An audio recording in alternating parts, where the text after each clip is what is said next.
এই মাছটা যদি বাজারে পান অবশ্য করে একবার আমার মতো করে বানিয়ে খেয়ে দেখতে পারেন। নমস্কার বন্ধুরা, আমি আলপনা সিম্পলের টেস্টিতে আপনাদের সবাইকে স্বাগত। আমার চ্যানেলে নতুন বন্ধু হলে আমার চ্যানেলটিকে সাবস্ক্রাইব করে পাশে থাকার অনুরোধ রইল। অলরেডি যে বন্ধুরা আমার পাশে আছেন তাদেরকে জানাই অসংখ্য ধন্যবাদ।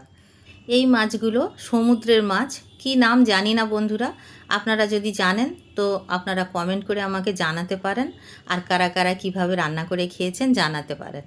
মাছগুলো কেটে ধুয়ে পরিষ্কার করে নিয়েছি। এখানে 250 গ্রাম মাছ আছে। দিয়ে দিলাম স্বাদ অনুসারে লবণ, কোয়ার্টার চামচ এখানে লঙ্কার গুঁড়ো দিয়ে দেব, হাফ চায়ের চামচ হলুদ গুঁড়ো দিয়ে দেব। ভালো করে ম্যারিনেট করে নিতে হবে, কিন্তু আমি একটু লেবুও দেব। লেবু দিয়ে এই মাছটা ম্যারিনেট করলে দারুণ টেস্ট আসে।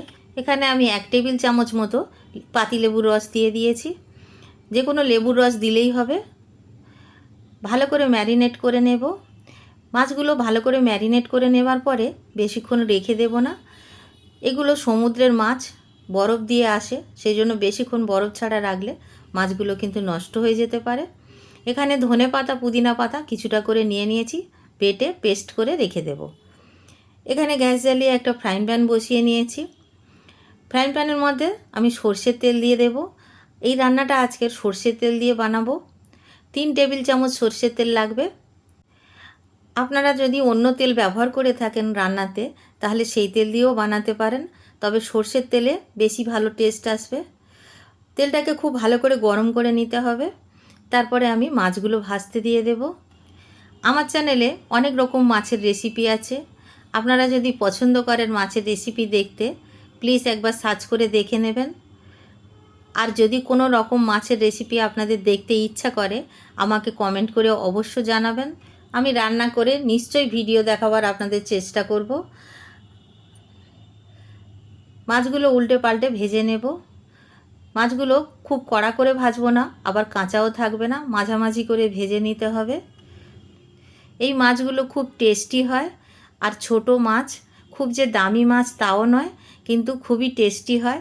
আমি যেভাবে বানাচ্ছি এইভাবে বানালে আপনারা দেখবেন আপনাদের বারবার বানিয়ে খেতে ইচ্ছা হবে।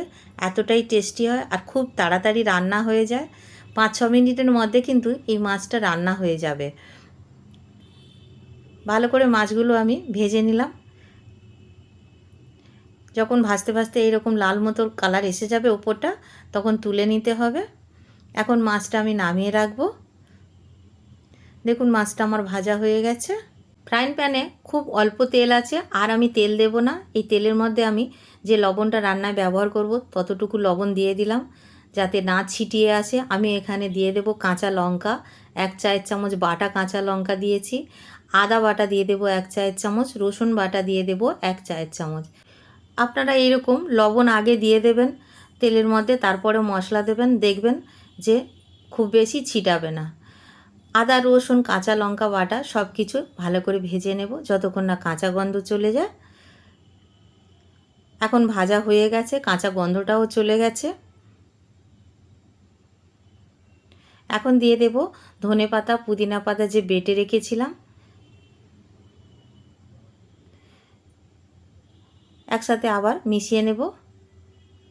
সামান্য বাটিটা ধুয়ে একটু জল নিয়ে নেব, তাতে মশলাটা কষতে সুবিধা হবে। আর খুব অল্প তেলেই আমি কিন্তু মশলাটা কষছি। আপনারা চাইলে আরও যদি তেল দিতে চান দিতে পারেন। সুন্দরভাবে কষে নেব, আর দিয়ে দেব 1/2 চায়ের চামচ চাট মশলার গুঁড়ো। মশলাটা দিয়ে দেবার পরে আমি আবার নাড়াচাড়া করে ভালো করে মিশিয়ে নেব। খুব সহজ রান্না, আর খুবই টেস্টি হয়, আর খুবই কম সময়ে রান্নাটা হয়ে যায়। ভালো করে ভেজে নিয়ে মাছগুলো আমি দিয়ে দিলাম। ভেজে রাখা মাছগুলো দিয়ে দেওয়ার পরে মশলাগুলো খুব ভালো করে মাছের গায়ে লাগিয়ে দেব। এভাবে সুন্দরভাবে লাগিয়ে দেওয়ার পরে আমি আরও 1 টেবিল চামচ মতো পাতিলেবুর রস দিয়ে দেব।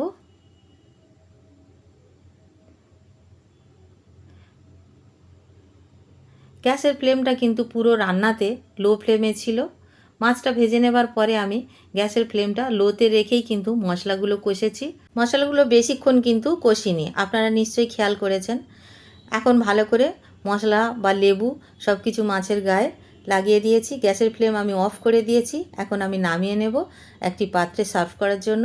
গরম গরম পরিবেশন করতে হবে, আর খেতে দারুণ লাগে। এমনি এমনিও খেতে পারেন বা আপনারা ডাল ভাতের সাথেও খেতে পারেন, খুবই ভালো লাগে। বাড়িতে বানাবেন, কেমন লাগলো কমেন্ট করে জানাবেন।